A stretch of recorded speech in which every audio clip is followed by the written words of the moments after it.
Hello, and welcome to Piano Player Pro, your favourite classical tunes arranged for piano. Today, we're going to be playing In the Hall of the Mountain King by Grieg. This piece was originally written as incidental or background music to Ibsen's play Peer Gynt. Based on a Norwegian folktale, Peer Gynt tells the story of the hero's downfall and then his subsequent redemption. If you haven't already, then follow the link below and head over to the website pianoplayerpro.com, where you can find the sheet music, which is free to download. And while you're there, make sure you check out what other pieces you can learn. I'm regularly adding new pieces and content, so if you find this video helpful, then please hit the subscribe button below. In total, there are 4 piano arrangements of In the Hall of the Mountain King for you to choose from, starting with level 1 and getting progressively more difficult all the way up to level 4. This video is for the level 2 version, but feel free to take a look at the others. So then we're going to get going. I'm going to start off by playing the whole piece through once, and then we'll go back and we'll look at it section by section. Just before I start, you'll notice that the A section, the first line, you play that twice. So once I've played it once, I'll go back and repeat it. Then I go on to the B section, which I also play twice. So it goes A, B, B, C once, and then D once. So here we go, In the Hall of the Mountain King.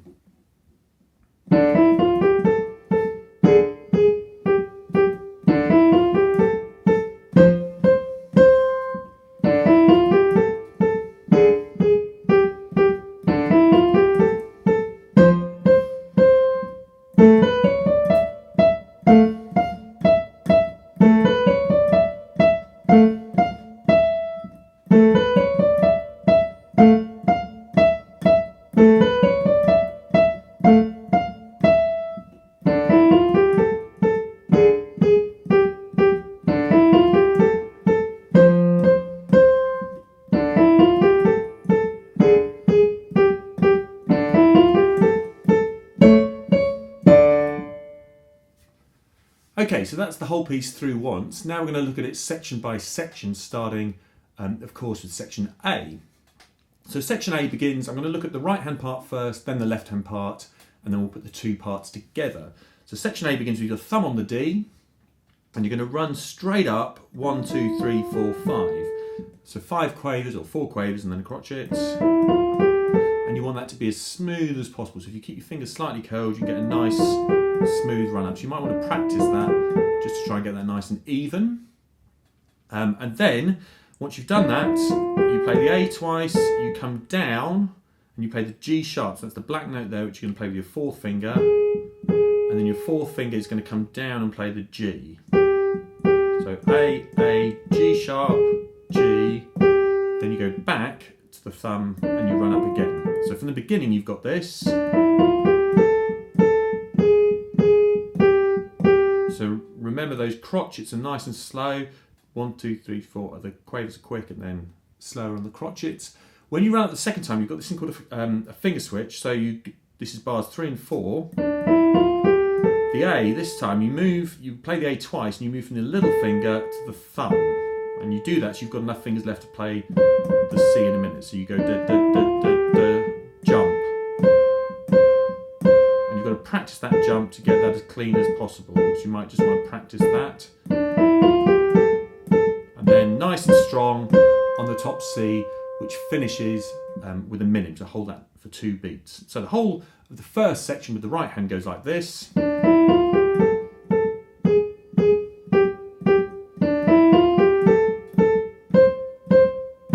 Which in a minute you're going to repeat.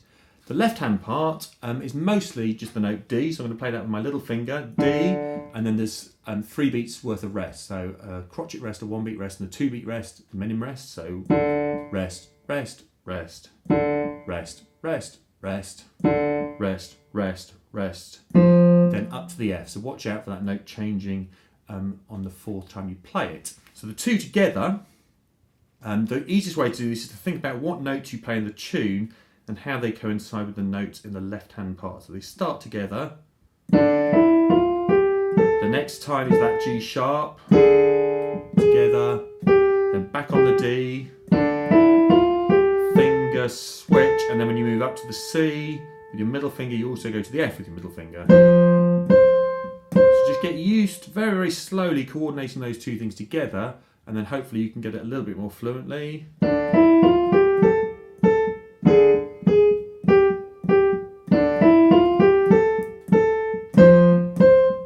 Repeat. Nice and strong on the crotchets. Finger switch, then up to F with the left hand. Good. So that's the A section, which we played twice.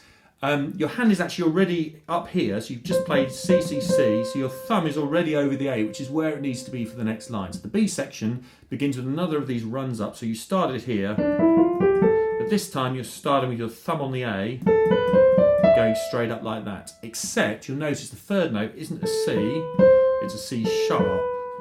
So be ready for that. It's a slightly different shape to get used to, so you might just need to practice that to get that as even, okay? So 1, 2, 3, 4, 5, and again you've got one of these finger switches, so this is how this one works. 1, 2, 3, 4, 5, you jump from the 5, this time to the 3.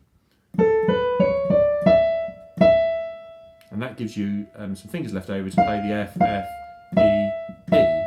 So watch those again, this is bars 5 and 6. Okay, bars 7 and 8 are almost exactly the same. The only difference being you finish on a minim.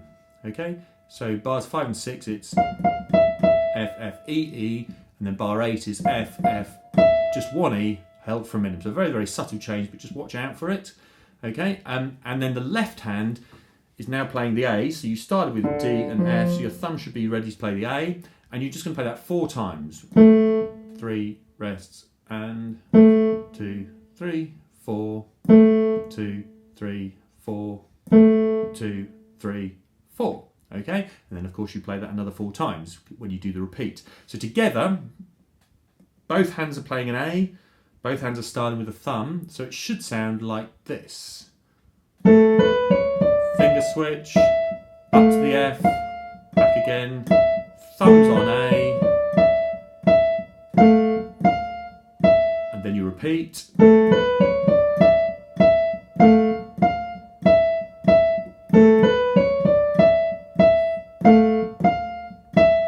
And that's the B section done. Okay, so you've got the B section and the A section. So the C section we're going to have a very quick look at. I say very quick because you may notice, or you may have noticed when I played it through, it is exactly the same as the A section. So we can already do that once we're going to jump in straight in with both hands.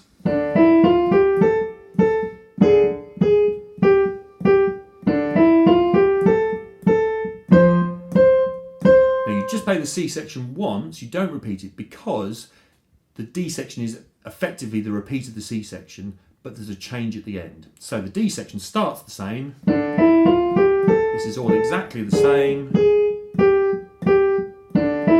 The same finger switch, but it's just the last bar that's different. So the last bar the first time, in bar 12, you went, okay, but in bar 16, you're going to go C sharp, D, and the D's got an accent over it. That's what the kind of sideways V is over the D. That's called an accent, so you hit it extra hard. So from bar 15, there's your finger switch, C sharp, nice and strong on the last note. Okay, and then the left hand starts the same, lots of these D's, D,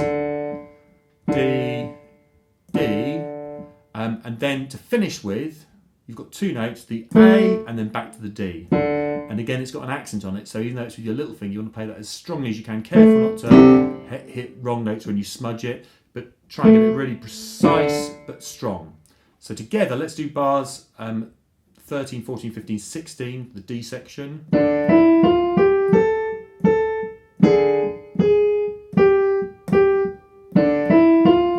Finger switch. And then nice and strong at the end. Okay. So that's the A, B, C and D section. I'm going to play the whole piece through for you so you can hear it from beginning to end. So I'm going to get my hands set and then off we go. Remember, we've got the repeats of the A and B section if you're following it in the score. And...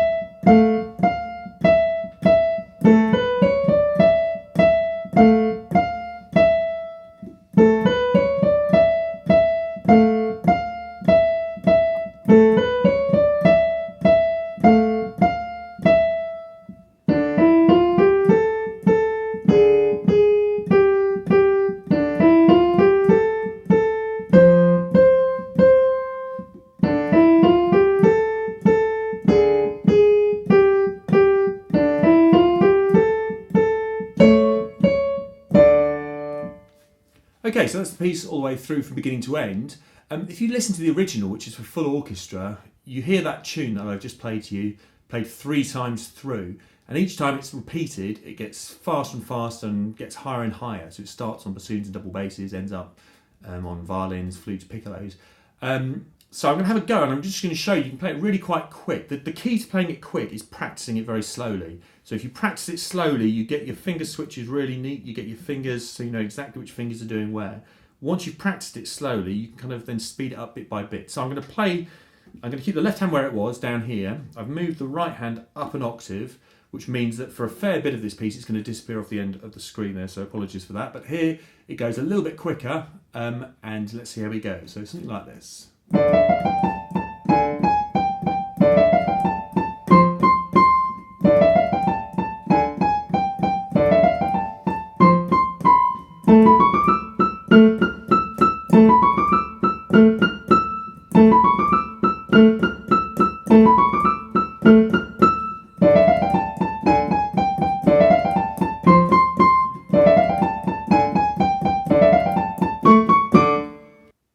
So that was the level 2 version of Grieg's In the Hall of the Mountain King. Thanks for watching. I hope you found it helpful.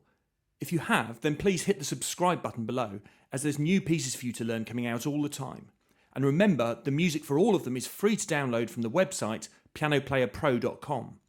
If you've got any questions or requests for future pieces, then please do get in touch via the comments section. Have a great day then, and happy practicing.